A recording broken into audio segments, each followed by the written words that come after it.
Governor Tamilisai కీలక నిర్ణయం తీసుకున్నారు. ప్రొఫెసర్ కోదండరాం, అమీర్ అలీ ఖాన్ను గవర్నర్ కోటాలో ఎమ్మెల్సీలుగా నియమించారు. ఈ మేరకు రాజ్భవన్ ఉత్తర్వులు జారీ చేసింది.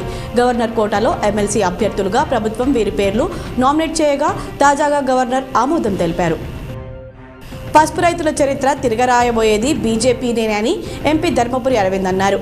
గురువారం నిజామాబాద్లో ఆయన మీడియాతో మాట్లాడారు.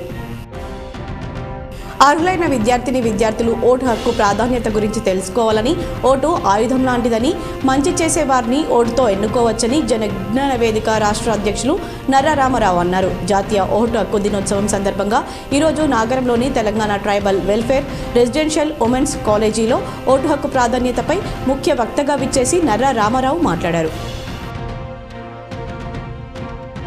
సిఐటియు ఆధ్వర్యంలో ట్రాన్స్పోర్ట్ కార్మికుల సమస్యలను పరిష్కరించాలని ఆటో వర్కర్స్ యూనియన్ కలెక్టరేట్ వద్ద ధర్నా నిర్వహించి కలెక్టర్ ఏఓకి వినతిపత్రం సమర్పించారు.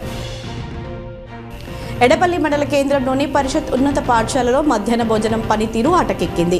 ప్రభుత్వ ఆదేశాల ప్రకారం వారానికి 3 రోజులు కోడిగుడ్డు ఇవ్వాల్సి ఉండగా ఒక్కరోజు కూడా ఇవ్వడం లేదు. ఉడకని అన్నం, నీళ్లచారు వండి పెడుతుండటంతో విద్యార్థులకు భోజనం రుచించకపోవడంతో గ్రామాల్లో జరిగే విందు భోజనాలకు, పెళ్లిళ్లకు హాజరై భోజనం చేస్తున్నారు.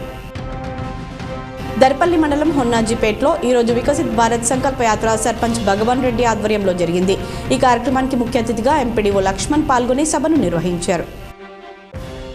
రుద్రూర్ మండలంలోని అక్బర్ నగర్ గ్రామంలో గల ప్రొఫెసర్ జయశంకర్ వ్యవసాయ ప్రాంతీయ చెరుకు వరి పరిశోధన స్థానంలో బుధవారం ఉదయం రక్తపు మరకలతో చనిపోయిన అడవి పందిని గమనించిన వ్యవసాయ పరిశోధన కేంద్రం అధికారులు వెంటనే అటవీ శాఖ అధికారులకు సమాచారం అందించారు. మాక్లూర్ మండల ప్రజా పరిషత్ కార్యాలయంలో ఓటర్ దినోత్సవం సందర్భంగా ఎంఆర్ఓ షబీర్ ముగ్గుల పోటీలు నిర్వహించారు. విద్యార్థులకు బహుమతులు అందజేశారు. బోధన్ పట్టణంలో జాతీయ ఓట్ల దినోత్సవాన్ని పురస్కరించుకొని భారీ ర్యాలీ నిర్వహించారు. ఈ సందర్భంగా యువతకు ఓటు హక్కుపై అవగాహన కల్పించారు. 18 సంవత్సరాలు పూర్తి చేసుకున్న యువత తమ ఓటు హక్కును నమోదు చేసుకోవాలని పిలుపునిచ్చారు. నిజామాబాద్ రూరల్ మండలంలోని తిరుమన్పల్లి గ్రామంలో అయోధ్య రామయ్య ర్యాలీ నిర్వహించారు.